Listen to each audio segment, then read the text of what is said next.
Hello বন্ধুরা, আজকে আমি আবার চলে এসেছি 11 তারিখে 11টা 55-তে সে ফেরিঘাট নিয়ে। তো অনেক আগে আপনাদেরকে সে ভিডিও দিয়েছি আমি। তো খুব দুঃখর বিষয়, অনেক চেষ্টা করার পরে বারবার শুধু অবজেকশনের জন্য ফেরিঘাট বন্ধ হয়ে যাচ্ছে। তার জন্য সে ট্রাক মালিকদের খুব দুঃখর বিষয়।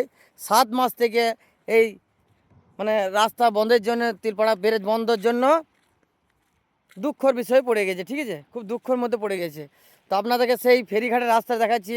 6 তারিখে ওপেনিং হওয়ার কথা ছিল, কিন্তু আবার বন্ধ হয়ে গেল। তো আপনাদেরকে সেই ফেরিঘাটের রাস্তাগুলো দেখাচ্ছি, দেখুন। আর ট্রাক অ্যাসোসিয়েশনের তরফ থেকে আমি নয়, তবে আনাস ভাই এখন বীরভূম ডিস্ট্রিক্টের এখন হেড বলতে গেলে চলে। ঠিক আছে, তো আনাস ভাইকে আমার তরফ থেকে একটা কথা বলতে চাই যে আমি হিরো। তো আপনাকে একটা কথা বলতে চাই যে এই ভিডিওর মধ্যে শুনবেন, আমার ভিডিওটা দেখবেন। ঠিক আছে, আর আপনাকে বলবো এই ফেরিঘাটের জন্য আপনি আন্দোলনে বসুন। ঠিক আছে, কেন বলুন তো? এই কারণেই যে রাস্তাটা অনেক দিন থেকে ওপেনিং হবে কিন্তু হচ্ছে না। তো আপনি আন্দোলনে বসুন, আর আন্দোলন করলে অবশ্যই ওপেন করার চেষ্টা করবে। ঠিক আছে, তো আপনাকে আমার তরফ থেকে রিকোয়েস্ট, এবং গাড়ি মালিকদের তরফ থেকেও আমাকে রিকোয়েস্ট করেছে অনেকেই, কি ভাই কবে গাড়ি ফেরিঘাটটা চালু হবে। তো আপনাকে আমি বলবো যে ইউনিয়ন নিয়ে আপনি পথে বসুন, রাস্তা অবরোধ করুন। ঠিক আছে, তা ফেরিঘাটটা চালু করার ব্যবস্থা করুন। তো তাজুর ভাই আমার কিছু বলবে অবশ্যই। আমি জানি না এসব সম্বন্ধে না। তো অনেক তো আমি 3 তারিখ 4 তারিখে ভিডিও দিয়েছিলাম। তো অনেক মালিকই আমাকে বলেছিল যে ভাই দাদা কবে ওপেনিং হবে এই ফেরিঘাটটা, আমাদের গাড়ির খুবই অসুবিধা হচ্ছে, কিস্তি ভরতে অসুবিধা হচ্ছে।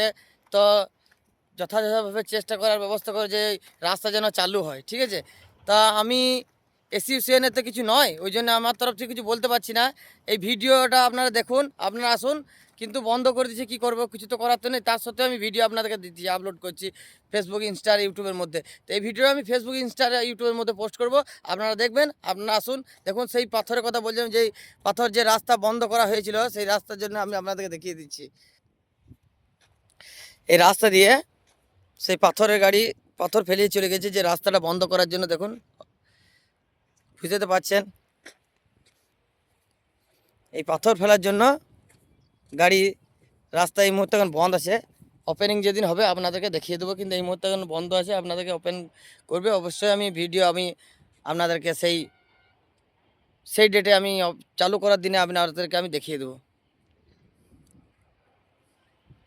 তো হ্যালো গাইস, 11×22 আমি চলে এসেছি সেই ডেমোর মধ্যে। আজকের ইনস্টাগ্রাম নয়, ইউটিউব লাইভ নয়, সরাসরি রেকর্ডিংয়ের মধ্যে চলে এসেছি। এই ভিডিওটা আমি আপনাদেরকে সেই ফেসবুক, ইনস্টা আর ইউটিউবের মধ্যে আমি পোস্ট করব, স্টোরি দেবো, আপনারা দেখবেন, আপনারাও আসবেন। অনলি ওয়ান আপন hero, hero is brand. Hashtag enjoy, সেলেবেলে এনজয়।